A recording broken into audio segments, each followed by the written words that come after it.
Welcome back to another episode of the Draw Control podcast. On today's podcast, I'm joined by senior on the Maryland women's lacrosse team, Shaylan Ahearn.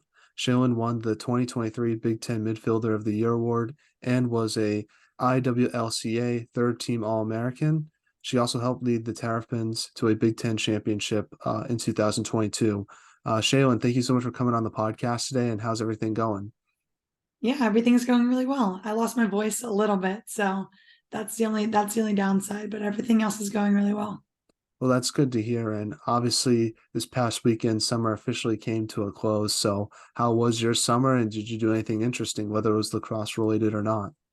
Yeah, I had honestly like a summer full of traveling. So I went all the way from California to Nashville, Pigeon Forge for a little bit. I was in Rhode Island, Florida. So I was all over the place, doing lacrosse clinics and stuff, and also just kind of traveling with family and friends.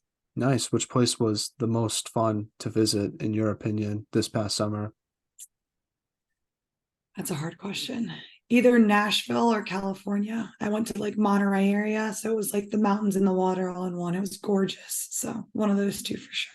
That sounds fun. I've always wanted to visit Nashville. I gotta do that at some point. But Yeah. obviously, doing all those lacrosse clinics, what did you work on the most in regards to your lacrosse game for the upcoming season? Yeah, I would say honestly, like the same thing every summer. Go home, kind of like take a deep breath, cool down for a little bit, and then get right back into just like speed agility work, a lot of draw work, dodging, defensive, kind of all over the place. I kind of just work on a different thing each day. So throughout a week, I kind of get them all in.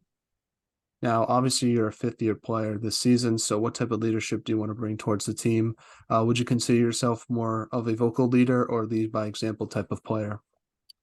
Yeah, that's a good question. I feel like the easy answer is both. I don't think you can really have one or the other. I'm definitely forefront lead by example. I don't think that I should be preaching anything that I don't practice myself. But on top of that, once you get to a certain age, you do need that vocal leadership. So this past year and this year, currently, I think I'm kind of taking on the role of that vocal leader, which I'm excited about. But again, what matters most to me is that whatever I'm preaching, I'm also doing myself. So definitely setting a good example for the freshmen, sophomores, seniors, other people in my class, and hoping that like others are doing the same. Yeah, luckily for you, you've learned under some great leaders like Abby Bosco, so it must make it easier for yourself heading into this year, knowing what the standard's like. Yeah, for sure. I mean, Abby came in, I think, 2 years ago. Grace was there as well with me. I also got to play with Lizzie Colson, who was an amazing defender. I learned a lot from her. Aurora, who was like on that offensive side. So there have been a lot of really good players that I've gotten to play with and learn from. Now, I saw that you guys released your fall ball schedule. When do you guys like officially start practicing as a team, and like what do you guys work on to in the fall to sort of get ready for the upcoming season? Yeah, fall is a lot of stick work. It's a lot of like team chemistry for us. So just kind of getting to know one another, hanging out outside and inside of lacrosse. We started officially, I want to say last week was our first full week of practices and stuff. But it's really all about building chemistry in the fall. Like it's all supposed to be fun, which it is. You're meeting new teammates, you're meeting the transfers, the freshmen, and you're all getting to know each other and how each other play, what each other's strengths are. And that's all fall really is for us. It's just having fun, learning, and developing one another. How are the freshmen and the new transfers looking? Yeah, they're awesome. So I mean, social wise, amazing. Love them all. And then they're pushing everyone on and off the field to be better, which is awesome. I'm really excited to get to play with them in season. So I think it's best that we start off this podcast sort of talking about the beginning of your career and sort of working our way down to where you are today. So from the research I did on yourself, it says that you're from Woodbine, Maryland. So talk about growing up in Maryland and how did you start playing lacrosse? Yeah. So I actually grew up in like Ellicott City area, which is close to Woodbine. Both my parents are high school teachers, so I've always been kind of like immersed in that experience of high school sports and athletics. My mom went to Hofstra. She played field hockey and lacrosse there.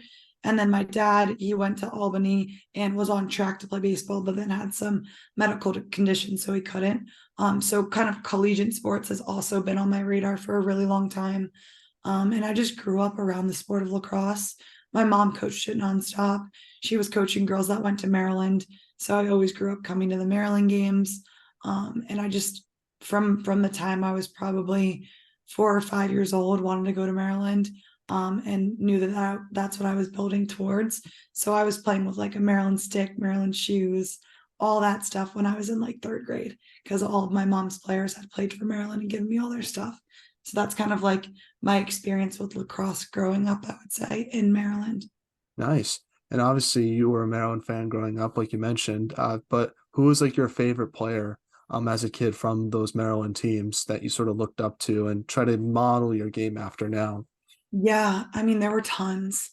I would say that a big one for me was Katie Schwartzman at the time, just because she was so fast and so lethal.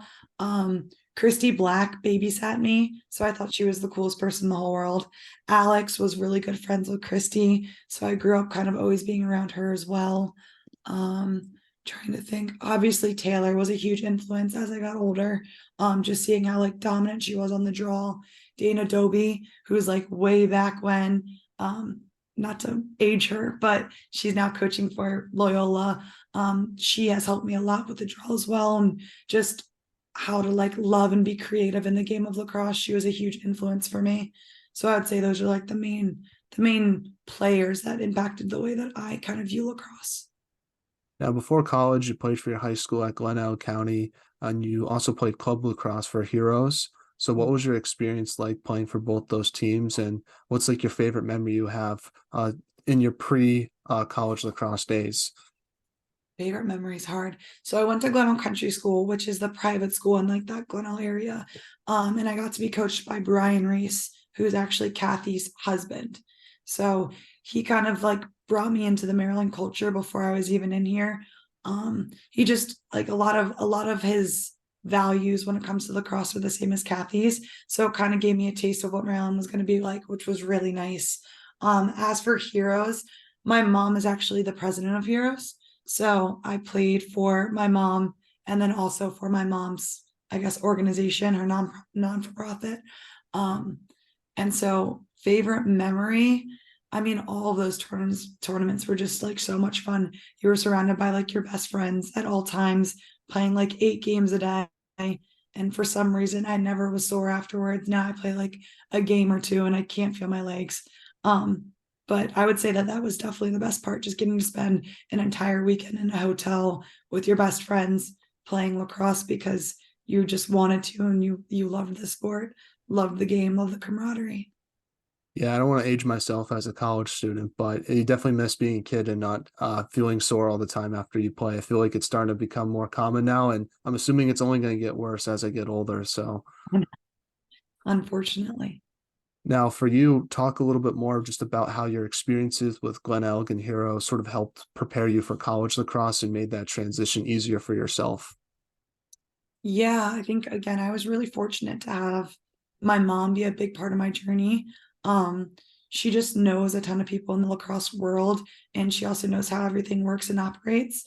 On top of that, having Brian Reese, who one has a wife that is obviously, in my opinion, one of the most, if not the most successful college coach. Having him in my corner on top of his own experience, like you have to remember, yes, his wife is Kathy, but he also coached professionally for a really long time. He's involved in the men's game a ton. He was a great player at Maryland, but then he also kind of has that ability to go and transition himself into the women's game and really make a lot of growth there. Any program he steps onto, he impacts really positively. So having my mom and Brian both kind of helping me out throughout that whole process was really important, on contacting coaches, but also on just like game development. I was in a spot where in high school I was always one of the better players, I would say, and being coached by my mom and Brian, I still had a challenge, if that makes sense. Like I might have not been challenged as much like physically with the players surrounding me, but they were always pushing me to like grow my concept, work on like some small niche aspects of the game that I think now are really helping me in college. Now, talk about your recruiting process with Maryland, and obviously what made you want to go there versus other schools you might have looked at. And what was it sort of like realizing that your dream was going to be coming true, being a part of that program that you grew up admiring a lot? Yeah, so my experience was a lot, I would say, different than the experiences now. I always tell the story like my school had something called Pizza Friday, and I came into private school in high school. And so Pizza Friday was every Friday, like no one brought their lunch. Like it was weird to bring your lunch. And instead you went and you bought pizza. And I missed the first 5 Fridays of high school because I was always on a recruiting trip Friday, Saturday, Sunday. And so I remember coming on my sixth Friday and bringing my lunch on a Friday, and my friends being like, "What are you doing?" It's like, "What do you mean? What am I doing?" They were like, "Why'd you bring your lunch?" And I was like, "I always bring my lunch. What's wrong with that?" And they were like, "It's Pizza Friday." And I literally go, "What is Pizza Friday?" And it was the sixth Friday of the school year. And I had no idea because my recruiting process was just those first 6 weekends was go, go, go in high school. So I visited a few Big Ten schools, SEC schools, um, visited, I guess I'm trying to think of the ACC schools. I think it was like 7 or so. And then from there, I got done. Maryland was my second to last visit. And I got done with Maryland, and I had one more after, went to the one more, and they did everything that they could have. I love basketball, so they brought me out to see their basketball team. They had me eat lunch with their basketball players. It was like an amazing experience. And I remember driving home from that school and like bawling my eyes out. I was like, I have no idea what I want to do. And then I like woke up from a nap and I was like, that's it, I'm going to Maryland. I gave Kathy a call and she was so excited. I heard her and like her kids screaming in the background. So it was definitely an awesome experience, something that I will never forget. Like still to this day, when I think about it, I get goosebumps. My mom does too. But it was definitely the best choice. Are you allowed to share which schools you looked at outside of Maryland, or is that something that is sort of frowned upon? I guess I'm not too sure. Yeah, no, I didn't know if you like cared enough. I think it was, so I visited UNC, I visited Syracuse, Florida, I visited Loyola, I visited Hofstra for my mom. Um, and they were also pursuing me pretty on set. Penn State. Um, I honestly can't remember the others. I think those are the Michigan. Those are the main ones that I like visited, and Yeah, then ones you kind of like talk to, and then you realize like, okay, I don't think this is the place for me, and you don't kind of go yeah. on. Well, hopefully, all any of those fans that are listening to this aren't too upset that Right? you made the I choice don't to want Maryland, but to it's burn any bridges. it's all good though. Now, as a freshman, like what was sort of the biggest adjustment you had to make to college lacrosse? Yeah, I would say like the speed of the game was the biggest thing. College lacrosse is like it's a fast game, and when you're surrounded by players that are 2, 3, 4 years older than you, that were the best in their class as well. You're no longer the cream of the crop. You're the freshman that has a lot of learning to do, which I loved. But I was also brought into a situation where we came into a national championship team, and we graduated like 8+ seniors. So it was like a fresh squad. They had just graduated all those seniors that were starters, honestly. And we had some big shoes to fill. But again, having like those leaders like Lizzie, Callie, Grace, um, Meg, all of them kind of like showed us the ropes a little bit. And my freshman season was cut short because of COVID. But they at least gave us like a taste of what Maryland lacrosse was like. So the biggest, I would say, change is definitely that speed of the game, adjusting and kind of figuring it out as you go. Yeah, talk a little more about how you handled the challenge of your freshman year being cut short, and what did you take away from, I guess, the games that you played, and how you sort of try to get ready for the upcoming season with there when there was so much uncertainty about that at that time period. Yeah, I think for us, we're like go, go, go until we can't anymore. So we weren't really thinking about what was gonna happen. It kind of honestly, COVID kind of like hit us like a brick. Like we had no idea it was gonna cancel our season. We came back and all of a sudden it was like, that's it, cut short, season's over. Um, and I think it was an unfortunate experience. I definitely wouldn't go back and do it again. But at the same time, it gave me an extended break to be able to take my freshman season, and instead of having it be a normal freshman season where you learn, you adapt, you're not your best player yet, right? Because you have a lot of learning to do. I got to take that chunk of fall in a few games and apply that to technically my sophomore season as my first year, because now I'm in my 5th year. So yes, freshman year was awful, but it gave me the opportunity to be where I am right now, which is still playing for Maryland as a 5th year. So I'm grateful for that. It kind of gave me a taste. Then I could go home, work on some little things, come back and have like a redo almost, which was nice. Yeah. Obviously, you'd much rather have that experience happen as a freshman than as a junior or senior, because I feel like as a senior, that's got to be tough, having to sort of end your career potentially on that note. I know some players got to go back, but I feel like as a freshman, that's probably, if there was any year for it to happen, that would have been the year to pick it to happen. I agree. It also gave us like academically, it gave us the opportunity to be able to actually do something with our 5th year. So like a lot of people right now are in their masters. I'm pursuing my 2nd degree, and then in hopes of getting like my sports psychology master's afterwards. So it gave you like an opportunity to be able to plan your next 4 years instead of having to like readjust and take like some major that you never would have fulfilled and never would have done anything with, just to stay for another year of lacrosse. So that Yeah, was absolutely.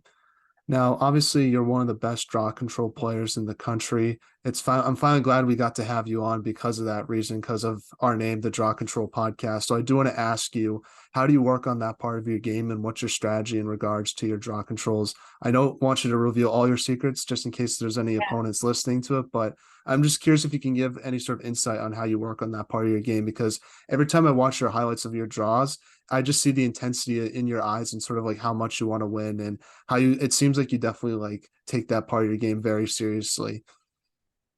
yeah, I would say that honestly, as my years have like gone on at Maryland and even throughout high school, like the draw originally was something that I did just because I was a midfielder and I was aggressive and I don't like to lose. So putting me on the draw, it was like, okay, it gets us possession, gets us the ball, kind of whichever way I need to do it, I will. There was no real like skill behind it.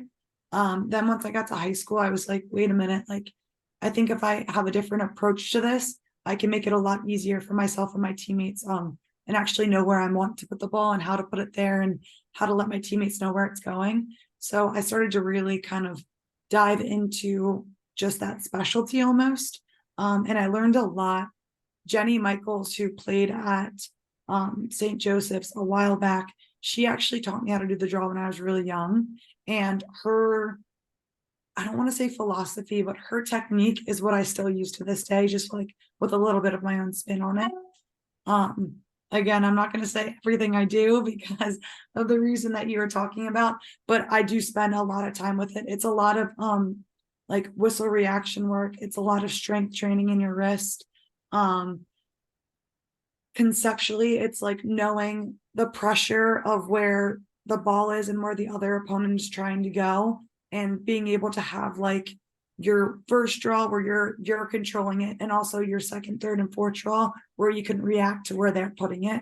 Meaning, if I know she wants to push righty, maybe I'll pull lefty to clip the ball out of her stick, because I know her pushing righty, all it's doing is pushing the ball in my stick when I'm using a pull method. So it's kind of figuring out those little knickknacks, which is what I developed in college. So now in college, I'm growing even more. I do a ton of lessons and draw control work, and being able to teach 4th graders how to do the draw. All that does is remind me of like my simple steps. So it's really nice that, yes, I get to work with these little girls and help them and make them better lacrosse players. But on top of that, all I'm doing is reminding myself of like those little steps and techniques that I've developed throughout the years, and kind of like keeping them fresh in my mind. Now, you play in the Big Ten. I just want to ask you, what's it like being a part of that conference and just the competition that you face each game? I would assume it's probably the best conference in women's lacrosse right now, at least, just because Northwestern just won the national championship. But I know ACC people will get on me about that, so I'm not going to make a statement on that. But what's it like being a part of the Big Ten, though, from your perspective? Yeah, I think I personally love being a part of the Big Ten. Growing up, it was ACC everything. So we were ACC, Maryland was, UVA, I believe was, obviously North Carolina was. That was like the big hoorah match. Syracuse, all of Notre Dame, all those like kind of big name teams growing up were ACC. We got moved to the Big Ten, and when I got to college, all of a sudden teams like, obviously Northwestern was always there, but teams like Michigan, teams like Ohio State, Rutgers, all those Big Ten schools, all of a sudden were putting up fights against these ACC teams, beating them multiple times and consistently. And so that kind of changed my perspective. And I think over the past 2 years, it changed the world's perspective of the Big Ten. It's no longer Maryland and Northwestern. Michigan is always in there. Rutgers is always in there. Rutgers last year beat Northwestern to play us in the Big Ten championship. So it's a very even playing field, and I love being a part of it because no game is promised. You have to earn every single game. So there's not one game that we go into and we're like, oh, that's a walk in the park. Like, no way. Like we don't have to play too hard. We don't have to prepare as hard as we do for these other big name teams. Like everyone we play has the potential of beating us, and we have to put our best foot forward each time we play anyone, which I really, really like. And you won the Big Ten championship against Rutgers that year, the one you just mentioned. What did that championship sort of mean to you? And just talk about what it was like winning that game. Yeah, I mean, growing up watching Maryland, it's almost like an expectation, to be honest. It's like you win the Big Ten championship or you're in the Big Ten championship, like for a fact, like that. If you're not, it's almost like, oh gosh, what did we do wrong? Like everyone makes it there. So being there, it felt amazing. Winning it felt amazing, but it also was like, okay, next step. Like, yes, this is great. Let's appreciate it, but now what's next? Now let's look at like NCAA play. Where are we going to seed? Like, where's our track to get into Final Four? Where's our track to get into Elite Eight, Sweet 16? Taking it game by game to get to that final goal of national championship is almost exactly where your mind goes right after that Big Ten game, in my opinion. You appreciate it, and looking back on it, it's amazing, but you feel like you still have like unfinished business, I would say.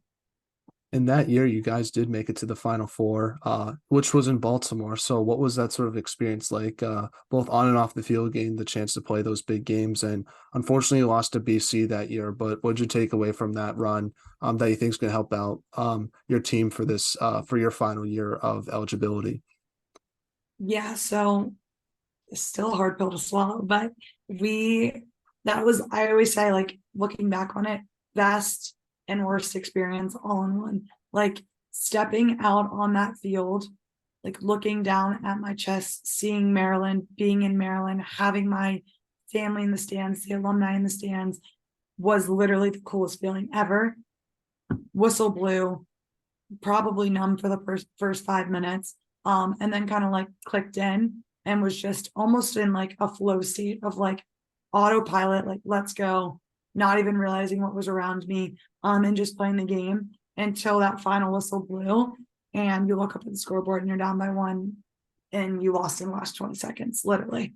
Um, that I would say is probably more important of a feeling than the initial like excitement, just because I never want to feel that again. And I think it makes me super like hungry and excited to be put in that position again and make it so that we have a different outcome.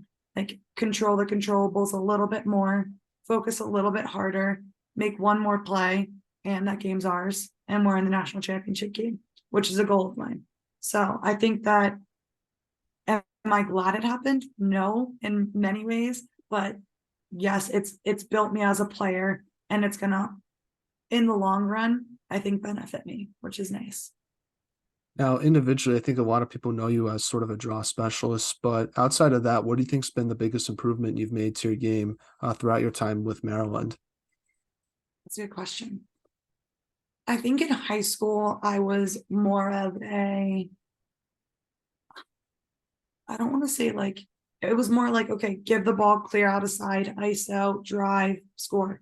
And in college, there are so many girls that are so good at that, that it's almost like you have to adapt to the girls around you. And you need to see their strengths and you need to learn how to play off of them. So I think like this past year, I got a lot better at reading my teammates, knowing what their strengths were, and then being their second and third option for them if those strengths didn't necessarily work out. So you take like a Chrissy who was playing our low left spot, and she's great at a crease roll, but I know right when that crease roll isn't open, I'm going to have that back door cut open. And that's going to be a dump in the middle and an easy like shot on cage. So I think being able to like read the players that you're surrounded by is something that I've improved on throughout the years. Now, you were talking about how it's always an expectation for Maryland to win the Big Ten championship and be in that sort of Final Four. But last year, your team had a good year, but for your standards, fell short of those goals. You lost to a really good Northwestern team in the Big Ten championship, and then you lost to James Madison in the national tournament. What did you take away from your team's performance this past year, and how are you going to use it for your fifth year? And what are your team's goals and expectations for next season? I don't know if you guys have talked about that or not. Is it sort of the standard and you guys sort of know that coming in, or is it something that you guys discuss as a team as well? Yeah, I think that both. I think you come to Maryland wanting to win a national championship. I think that's why you come here. Um, I think you come here with the expectation of working your butt off to do that. And I think that if you have all the pieces of just like a physically fit team and a team that's really good at lacrosse, that's not enough. I think that you need to have that culture, that compassion for one another, that like sisterhood almost, in order to make it to that national championship level. And I think that we have all those components. It's just putting the pieces together. And last year it didn't come together in the end. I would personally say that James Madison game, for that first 40 minutes, that was the best our team's ever played. Like that was the most cohesive we had been. That is the most energetic we had been throughout that whole 60 minutes. We played as hard as we could. And that's why, honestly, that loss, it stung, but it didn't sting as much as other ones throughout the season, because I felt that our team gave it everything that we had. And I thought a few balls and a few, maybe even calls, I never want to blame the refs, but didn't go our way. And it was what it was. Yeah.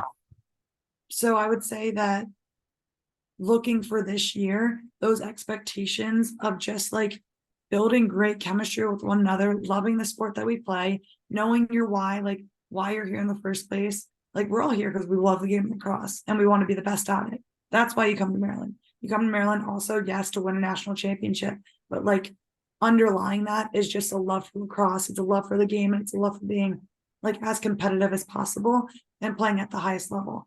And so we do talk about that in team meetings. We sit down and we have those conversations, but I think that's always in the back of everyone's minds. Lifting, practicing, running, you know your why, and that's the goal that we're working towards for sure. Yeah. And also kudos to James Madison because they're a really good team. I feel like people sort of underrated them in the Yeah. tournament, which is surprising because they won a national championship like a few years ago. So sometimes you just face a really good team and that happens, which I feel like is sometimes hard to swallow because even if you play well and you lose, that's always tough. But, you know, that's just sports. Unfortunately, one of the sad parts about it is stuff like that happens. But, you know, you learn from it, like you said, which I definitely agree with you on that. Now we're coming up on the end of this interview, but I do want to do a segment called Five Questions that have nothing to do with sports. And the goal of the segment is to hopefully get to know you a little bit more off the field. So first question is, what type of music do you like to listen to? Ooh. If I had to pick one genre, it would be country. But Nice. I listen to it all. But country is definitely my go-to, I would say. Any go-to artist? I mean, Zach Bryan's super popular right now. I do love Morgan Wallen. I just got taken to one of his concerts. Nice. Naldine, love. Chris Stapleton, love. I love Blake Shelton. He's a little bit older, but love Blake Shelton. Trying to think. Those would be my main ones. Yeah. I do like Mario Mono as well. I was trying to go see him when he came up here, but unfortunately didn't make it work. But hopefully he comes back this upcoming summer. But I would say for me, obviously I like every genre of music, but for country specifically, I like Thomas Rhett a lot. I know that's probably sort of a basic answer, but I do like his songs. So He's good. He's good. now, if there was a movie made about your life, who would you want to play yourself? Oh, Blake Lively, easily. I always say Brian Reynolds because we don't look anything alike, but There it's you sort of go. related to your answer. So I thought I would add that to it. So That's funny. now you obviously have the best style off the field on the Maryland women's lacrosse team, but besides yourself, who would you say has the best style on the team? We were actually just asked this. Victoria Hunt, she was literally my best friend, best style. Number two. If you want to go stalk her Instagram, number two. All right, all right. Shout out to Victoria Hunch. Who's the funniest on the team? Everyone. If I had to pick like team like goofball, Lily Grant. Hmm. Lily definitely, definitely the goofiest out of all us. Kennedy Major is actually hilarious. Shannon Smith is really funny. She's like a awkwardy funny. Um, yeah, those would probably be my major ones. Chrissy Thomas is I laugh with Chrissy just as much as I laugh at Chrissy though. So she's funny too. She's up there. Now, what was the most interesting thing you've read or seen this week? Sweet. Most interesting thing.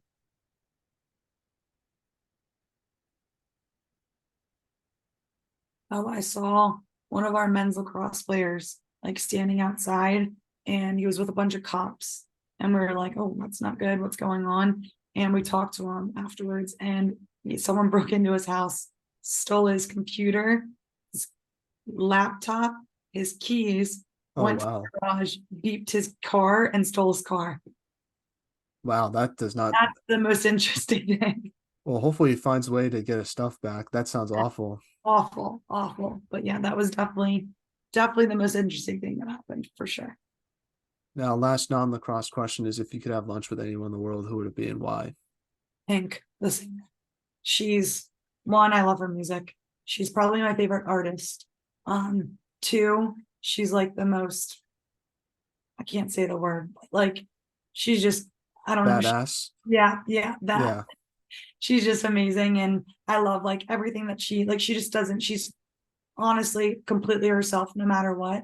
And she like inspires other people to do the same. And I think that's amazing. And she's also like a gymnast and the coolest acrobat in the whole world too. So Yeah. cool I would person. say I'd say for me probably Tom Brady. I'd love to hear sort of more about his like how he like came through all that adversity to be like the best quarterback of all time. I think that would be pretty interesting to hear. That'd be cool too. Now, one more question I want to ask you before we end this interview is just what should be done to help grow women's lacrosse from your perspective? Yeah, that's a good question. I feel like, I mean, things like you're doing podcasts and stuff like that, I think are amazing. Um, I also think that viewership is really important if we can get a little bit more airtime. And I think that's having to do with like the length of our game. It's a little bit long. So it's hard to have like specific time segments for it. But if we can get our viewership up, I think that would be really important. Um, and then just like making sure that as a female women's lacrosse player, male women's lacrosse player, like we're representing the game in the way that we want to be represented. Um, that doesn't mean that only in a lacrosse setting you're acting the way that people we want to be associated with lacrosse players. Like in my opinion, we should all be respectful. It's a classy sport, and so I feel like we should be classy on and off the field. So I think just holding yourself to a certain standard and preaching for the game, but also kind of letting your actions speak for themselves and making other people interested in just the game that you're playing because you're a good person, I think is also something that we can kind of strive for. Yeah. I saw that they were trying to make new rules to make the game go by faster. Yeah. Yeah. We'll see if Well, that works. yeah, I don't know. I know there's been some controversies on some of those rules, but I feel like eventually that'll get figured out, and I think it'll be best for the sport. You see that in every sport too, so I'm not too worried about that. Yeah. Well, Shaylin, do you have any shout outs you want to give to any of your teammates, family members, and friends, and who should we have on the podcast next? Oh, that's a good question. Shout outs. I mean, always shout out to my family, always, and my friends and my teammates and my coaches. But podcast next. I would say you guys only do lacrosse athletes, right? Yes, women's lacrosse athletes. Women's lacrosse, love it. I'm trying to think of a different school. Maybe have you interviewed Emily Knowles yet? I have not. Okay, so she was on my heroes team. So she was coached by my mom, and she's now like the star defender at UNC. So that would be a cool one to try to figure out. Emily Knowles is her name. Nice. We'll definitely reach out and see what she has to say. But Shaylin, I just want to say thank you so much for coming on the podcast and taking time out of your day. It really means a lot to myself. I wish you nothing but the best for this upcoming season. I know you're going to do great. And thank you so much again for doing this. You're a great player and an even better person as well. Thanks, Matthew. It was nice meeting you. And hopefully everything goes well with the podcast.